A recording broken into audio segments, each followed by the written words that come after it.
Hi, Mark. My name is Clara. I'm a freshman. Today, the title is Michelle L. Sullivan. Asking for help is a strength, not a weakness. We all have milestones in life that we remember so vividly. The first one for me was when I entered kindergarten. My big brother was in school, and by Holy, it was my time. And I went trotting down that hallway. I was so excited. I almost wet myself, and I go to the door, and there was a teacher with a warm welcome. And she took me into the classroom, showed me my little cubbyhole. We all remember those little cubbyholes, don't we?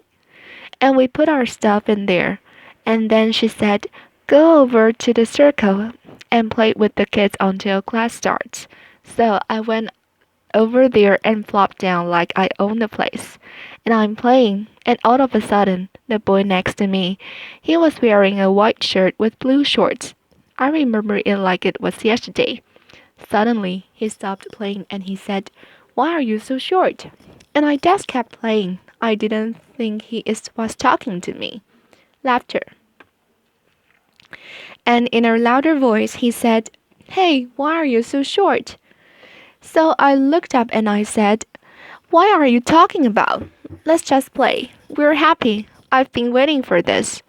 And so we played. And about a minute later, the girl next to him, in a white shirt and a pink skirt, stood up, put her hands up her lips, and said, "Yeah, why do you look so different?" And I went, "What are you talking about? I don't look different. I'm not short. Again, let's just play."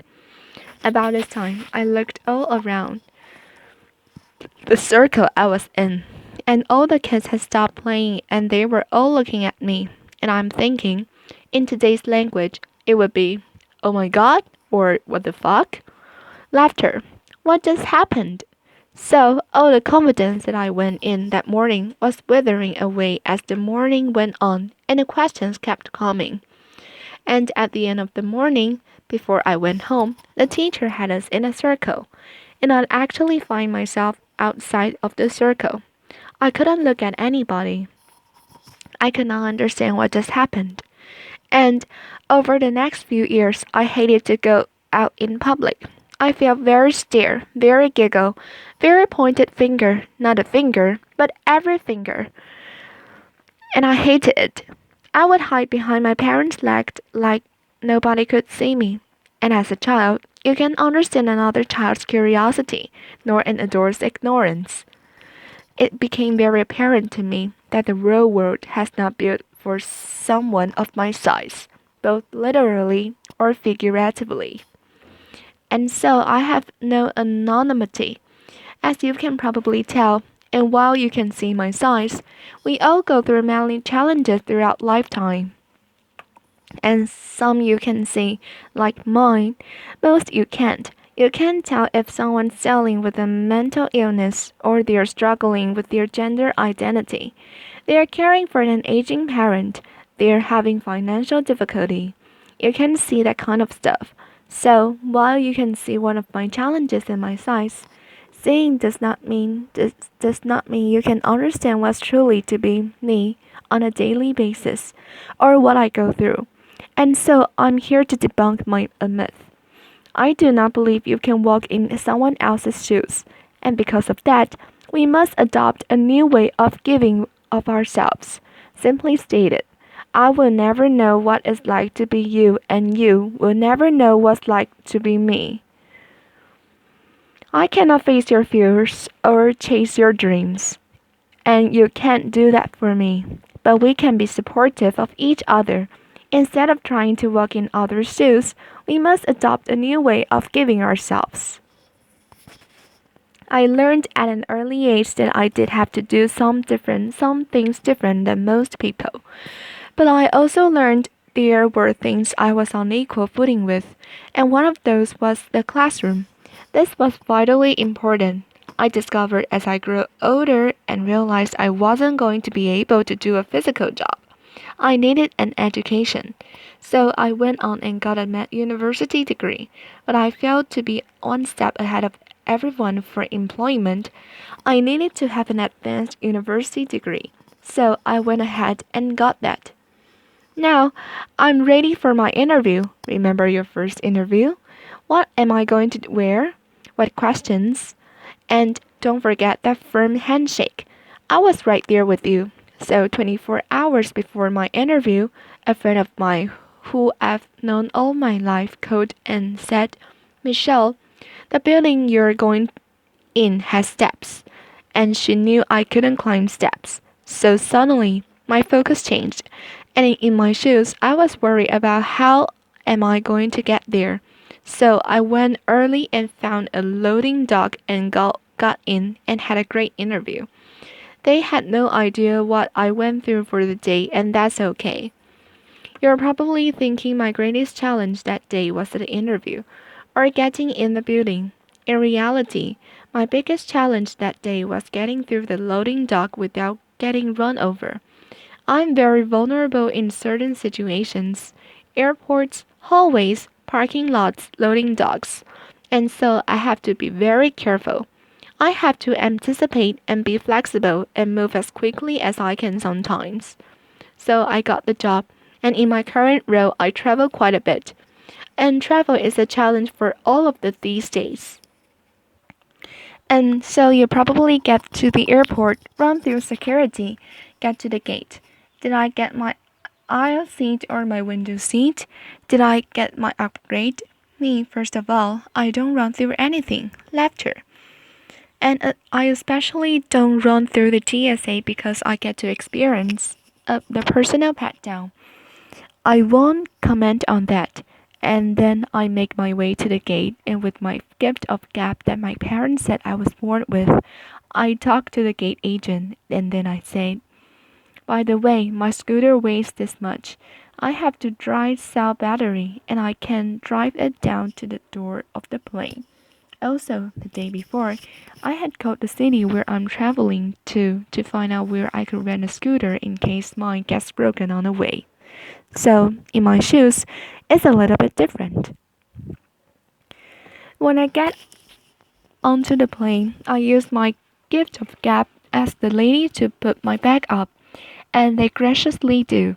I try not to eat or drink on the plane because I don't want to have to get up and walk down the plane. But nature has its own schedule, and not long ago, it knocked and I answered.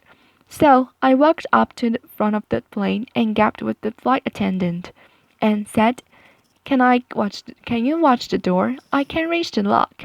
So I'm in there doing my business, and the door flies open. And there's a gentleman there with a look of horror on his face. I'm sure I had the same look. As I came out, I noticed that he was sitting right across from me.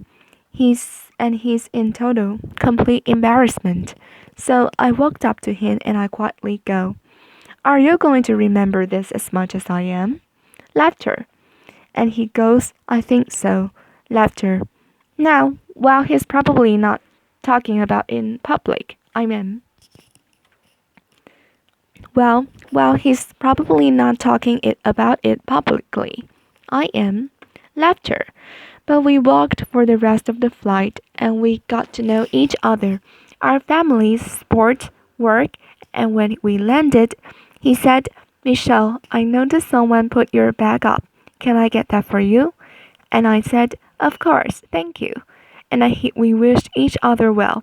And the most important thing that day was that he was not going to leave with that embarrassment, that experience of embarrassment. He won't forget it, and neither will I. But I think he will remember more our chat and our different perspectives. When you travel internationally, it can be even more challenging in certain ways. A few years ago, I was in Zanzibar, and I come wheeling in, and think about that short, white, blonde woman in a chair. That doesn't probably happen every day. So I go up, and with my gift of gab, I start to talk to the agent so friendly, and I asked about their culture and so forth, and I noticed there wasn't a dead bridge.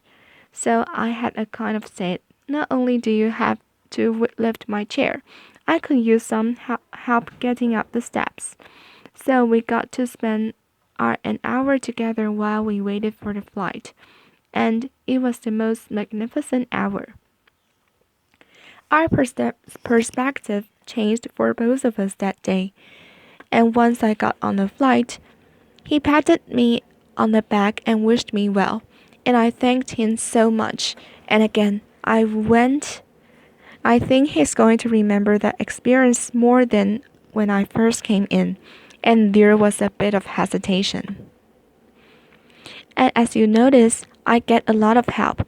I would not be where I am today if it was not for my family, my friends, my colleagues, and many strangers that help me every single day of my life. And it's important that we all have a support system. Asking for help is a strength, not a weakness. Applause. We all need help throughout our lifetime, but it is just as important that we are a part of other help people's support systems. We must adopt that way of giving back. We all obviously have the role to play in our own successes, but think about the role we have to play in other people's successes, just like people do for me every single day. It's vitally important that we help each other because society is increasingly placing people in silos based on biases and ideologies. And we must look past the surface and be confronted with the truth that none of us are what you can see. There's more to us than that, and we're all dealing with things that you cannot see.